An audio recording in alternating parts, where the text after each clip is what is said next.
Hello everyone, কী অবস্থা সবার? আমি আসিফ আহমেদ, অনুশীলনীতে ম্যাথ ইনস্ট্রাক্টর হিসেবে আছি।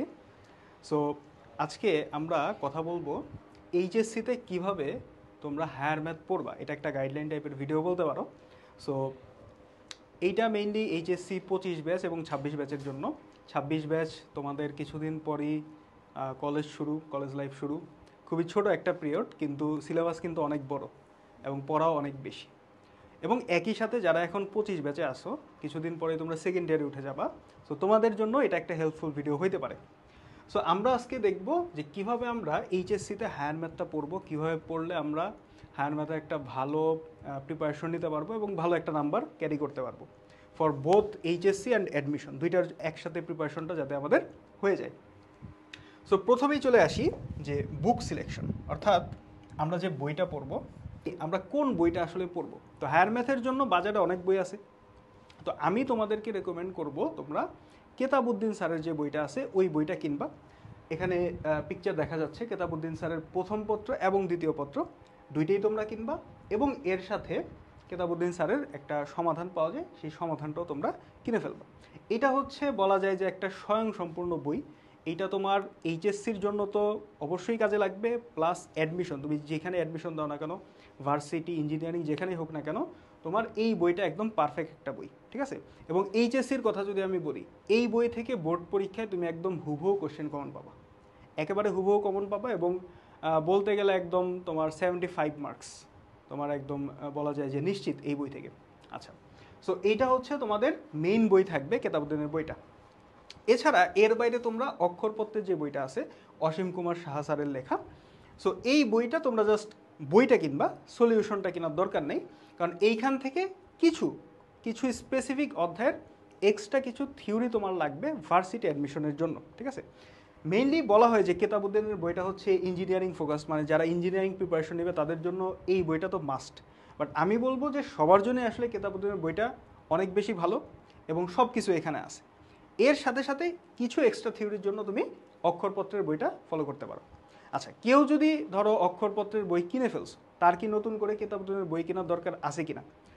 আসলে দুইটা বই বলতে গেলে সিমিলার, মানে দুইটা বইয়ের মধ্যে ম্যাথের কোনো ডিফারেন্স নেই, জাস্ট থিওরিতে একটু পার্থক্য আছে।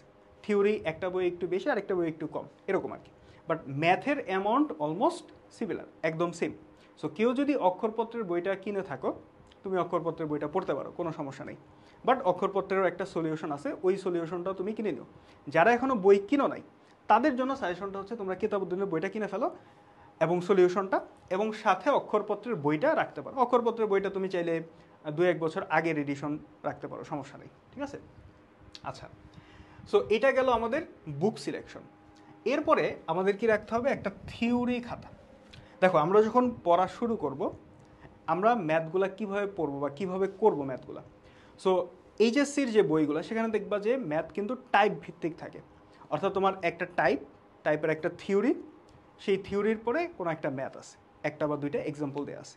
সো তোমার কি করতে হবে? থিওরিগুলোর জন্য একটা খাতা বানাইতে হবে, যেখানে জাস্ট কি থাকবে? থিওরিগুলো থাকবে এবং সূত্রগুলো থাকবে। অর্থাৎ ধরো তুমি ত্রিকোণমিতি, সংযুক্ত গণিত, ত্রিকোণমিতিক অনুপাত, ওইখানে তোমার 7টা পার্ট আছে, ঠিক আছে। সো এই যে প্রত্যেকটা পার্ট, অর্থাৎ প্রত্যেকটা চ্যাপ্টারের মধ্যে কিন্তু অসংখ্য সূত্র আছে, অসংখ্য থিওরি আছে। সো এই যে থিওরিগুলো, শুধুমাত্র সূত্র এবং থিওরিগুলো তুমি একটা খাতার মধ্যে নোট করবা। আচ্ছা, তাহলে এইটা গেল হচ্ছে থিওরি খাতা। আর এরপরে তোমার থাকবে হচ্ছে একটা ম্যাথ খাতা। মানে থিওরিগুলোর জন্য তুমি আলাদা একটা খাতা রাখবা, আর ম্যাথের জন্য তুমি আলাদা একটা খাতা রাখবা। সো ম্যাথ খাতাটা তোমার কেমন হবে? প্রত্যেকটা চ্যাপ্টারের যে থিওরিগুলো আছে, তুমি একটা থিওরির প্রথমে হেডিং দিবা, ওই থিওরি অনুযায়ী তোমার যে ম্যাথগুলো আছে, ওই ম্যাথগুলা তুমি ওই ম্যাথের যে নোট খাতাটা আছে ওইটার মধ্যে তুমি লিখবা, ঠিক আছে। সো আলাদা থিওরি খাতা বানানোর সুবিধাটা হইলো যে যখন তুমি ম্যাথ করতে যাবা, তখন তোমার দেখা যাচ্ছে বইয়ে থিওরিগুলো তো আসেই, কিন্তু তোমার থিওরি খাতায় যখন একসাথে থিওরিগুলো আসে কোনো একটা চ্যাপ্টারের, তুমি খাতা দেখলা, খাতা উল্টাইলা, তুমি এক নজর দেখলেই কিন্তু তোমার সব থিওরিগুলো মাথার মধ্যে চলে আসলো। সো থিওরি দেখলা, দেখে ওই থিওরি তুমি ম্যাথ করতে পারলা, ঠিক আছে। সো এই জন্যই থিওরি একটা আলাদা খাতা রাখলে ভালো হয়। আচ্ছা, এখন ম্যাথটা তুমি অবশ্যই টাইপ ভিত্তিক ম্যাথ করবা, এবং প্রথমে যেটা করবা যে দেখবা যে প্রত্যেকটা বইয়েরই ম্যাথগুলার পাশে বোর্ড লেখা থাকে, যে তোমার বিগত বছরে বোর্ডে যে প্রশ্নগুলো আসছে। তুমি প্রথমে ওই প্রশ্নগুলো সলভ করবা, অর্থাৎ বিগত বছরের বোর্ডের প্রশ্নগুলো। ওই প্রশ্নগুলো হয়ে গেলে ওইগুলার সেম টাইপের কিন্তু বোর্ডে আসে নাই এমন প্রশ্নগুলোও তুমি সলভ করবা। যখন তোমার এই বোর্ডের প্রশ্নগুলো বা বোর্ডের আসা প্রশ্নের সেম টাইপের প্রশ্নগুলো যখন তোমার সলভ হয়ে যাবে, দেন তুমি অন্যান্য প্রশ্ন যেগুলো বিগত বছরের বোর্ডে আসে নাই সেগুলো তখন তুমি সলভ করবা। কিন্তু দেখা যায় যে বোর্ডে আসা যে প্রশ্নগুলো ওইগুলোও তুমি যদি সলভ করতে পারো, তুমি এইচএসসিতে ইনশাল্লাহ ফুল কমন পাবা, এইটুক মানে একেবারে নিশ্চিত বলা যায়। ঠিক আছে, এরপরে তোমরা আরও অ্যাডভান্স প্রিপারেশনের জন্য, ভার্সিটি প্রিপারেশনের জন্য বা ইঞ্জিনিয়ারিং প্রিপারেশনের জন্য তোমার আরও অঙ্ক করতে হবে, সেগুলো হচ্ছে পরে। বাট আগে বোর্ডের যে অঙ্কগুলো আছে বিগত বছরে আসছে সেগুলো আগে অবশ্যই সলভ করে নিতে হবে। তাহলে কী কী গেল? প্রথমে তুমি একটা থিওরি খাতা বানাবা, সব থিওরিগুলো একসাথে ওখানে থাকবে। এরপর তুমি একটা ম্যাথের নোট খাতা বানাবা। তুমি যখন অঙ্ক করতে বসবা, ম্যাথের নোট খাতায় যখন তুমি অঙ্কটা নোট করবা, তখন অবশ্যই থিওরি খাতাটা ওপেন থাকবে। তুমি থিওরিটা দেখবা, দেন থিওরিটা মাথায় নিয়ে তারপর তুমি ম্যাথ করবা। ঠিক আছে, এবং ম্যাথগুলো অবশ্যই টাইপ ভিত্তিক সাজাবা। ঠিক আছে, ম্যাথগুলো অবশ্যই টাইপটার নাম উপরে লিখবা, টাইপটার হেডিং দিবা, তারপরে ওই টাইপের 2-3টা বা 3-4টা যে কয়টাই ম্যাথ থাকুক সেগুলো তুমি করে ফেলবা। ঠিক আছে, এবং যেহেতু এটা একটা নোট খাতা, ওইখানে কিন্তু তোমার একই টাইপের অনেক ম্যাথ করার দরকার নেই, একটা টাইপ থেকে সর্বোচ্চ 1টা বা 2টা ম্যাথ করলেই কিন্তু তোমার জন্য এনাফ। ঠিক আছে, আচ্ছা। সো এই খাতাটা তোমার পরীক্ষার আগের রাতে খুবই হেল্পফুল হবে, কারণ বইয়ের মধ্যে তো অনেক অঙ্ক, একই টাইপের অনেকগুলো অঙ্ক থাকে, বাট এই খাতার মধ্যে যে অঙ্কগুলো থাকবে সেইগুলো তুমি পরীক্ষার আগের রাতে কিন্তু কম সময়ের মধ্যে দেখে যেতে পারবা। ঠিক আছে, সো তোমার থিওরি খাতা থাকবে এবং ম্যাথ খাতা থাকবে। এছাড়া এর বাইরে যখন তুমি আলাদাভাবে প্র্যাকটিস করবা, কোনো একটা চ্যাপ্টার নিয়ে তুমি বসলা, আলাদাভাবে তুমি প্র্যাকটিস করবা, এই খাতাগুলো তো দেখবাই, এর পাশাপাশি তুমি অন্য খাতায় আলাদা করে ম্যাথ প্র্যাকটিস করতে পারো, সেটা আলাদা। বাট তোমার এই থিওরি খাতা এবং ম্যাথ খাতা এই দুইটা যাতে একদম ফ্রেশ থাকে। আচ্ছা, সো এটা গেল। সো টাইপ ভিত্তিক ম্যাথ শেষ করার পরে যখন তুমি ম্যাথ ভালো মতো পারো, বইয়ে যে ম্যাথগুলো আছে, এরপরে তুমি যাবো হচ্ছে এমসিকিউ প্র্যাকটিস। এইটা অবশ্যই প্র্যাকটিস করতে হবে। অনেকে যেটা করে যে এমসিকিউটা ঠিক মতো প্র্যাকটিস করে না, বাট ম্যাথের এমসিকিউটা কিন্তু তুমি যদি ঠিক মতো প্র্যাকটিস না করো, বোর্ড পরীক্ষায় গিয়ে বা যে কোনো পরীক্ষায় তুমি কিন্তু 25 মিনিটের মধ্যে সবগুলো এমসিকিউ অ্যান্সার করতে পারবে না। এটা খুবই টাফ যদি তোমার প্র্যাকটিসে না থাকে। সো এমসিকিউর জন্য তোমার কিন্তু আলাদা করে প্র্যাকটিস করতে হবে। সো এমসিকিউর জন্য আমি যেই দুইটা বইয়ের কথা বলছি, কেতাবুদ্দিনের বই বা অক্ষরপত্রের বই, বইয়ের শেষে দেখবা, অর্থাৎ প্রত্যেকটা চ্যাপ্টারের শেষে দেখবা অনেকগুলো এমসিকিউ দেওয়া আছে এবং সেগুলোর অ্যান্সার দেওয়া আছে। তুমি কি করবা? প্রথমে ওই এমসিকিউগুলো নিজে নিজে সলভ করার ট্রাই করবা। অর্থাৎ তুমি থিওরি পড়ছো, বইয়ের ভিতরের ম্যাথ করছো, করার পর তোমার তো সব কিছু জানা আছে, এখন ওইগুলো অ্যাপ্লাই করে তুমি কি করবা? ওই এমসিকিউগুলো সলভ করার চেষ্টা করবা। এরপরে তুমি যদি কোথাও আটকায় যাও, তখন তুমি সলিউশনটা দেখতে পারো। এটা ম্যাথের ক্ষেত্রে তুমি প্রথমে নিজে নিজে সলভ করবা। একেবারেই যদি সম্ভব না হয়, কোনো ম্যাথ একেবারেই তুমি পারতেছো না, কয়েকবার ট্রাই করার পরেও পারতেছো না, তখন তুমি কি করবা? সলিউশনটা দেখবা। ঠিক আছে, আচ্ছা। তাহলে এইটা গেল আমাদের এমসিকিউ প্র্যাকটিস। আচ্ছা, এমসিকিউ প্র্যাকটিসের জন্য তুমি আরেকটা কাজ করতে পারো, যে ভার্সিটি কোশ্চেন ব্যাংক। ঠিক আছে, ভার্সিটি কোশ্চেন ব্যাংক, এটা তুমি দেখতে পারো।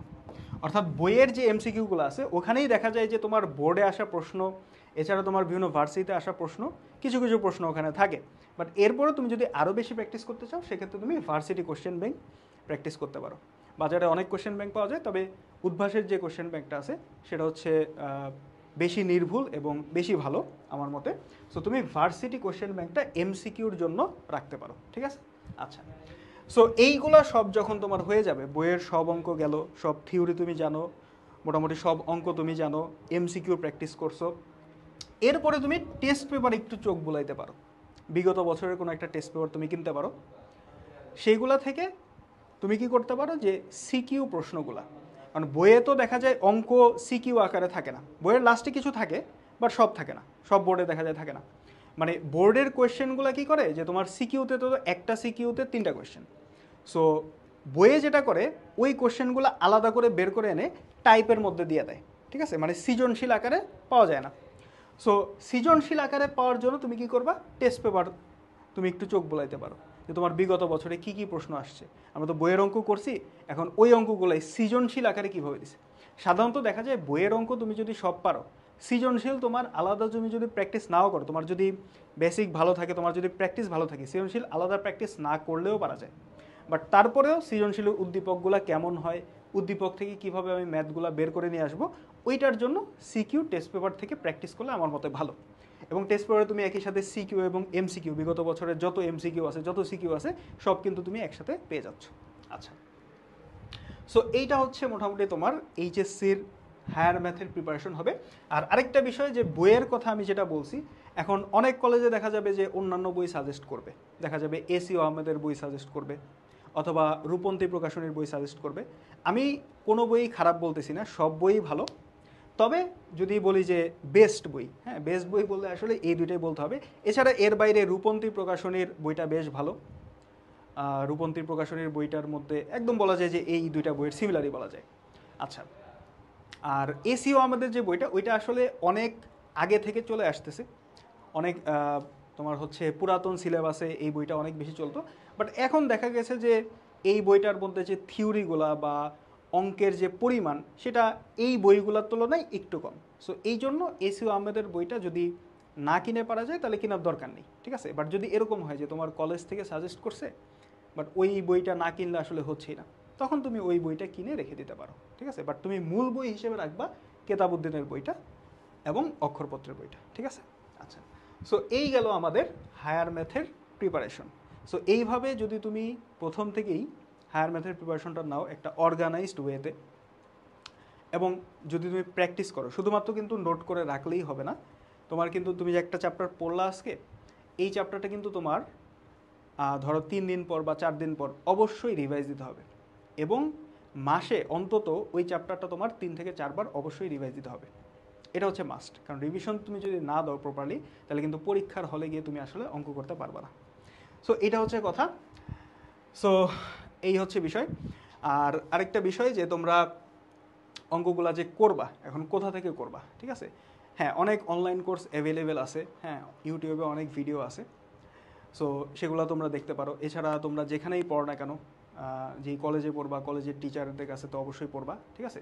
সো সব জায়গা থেকেই তোমরা কিন্তু, সব জায়গায় কিন্তু রিসোর্স অ্যাভেলেবেল, তোমরা সেটা দেখতে পারো।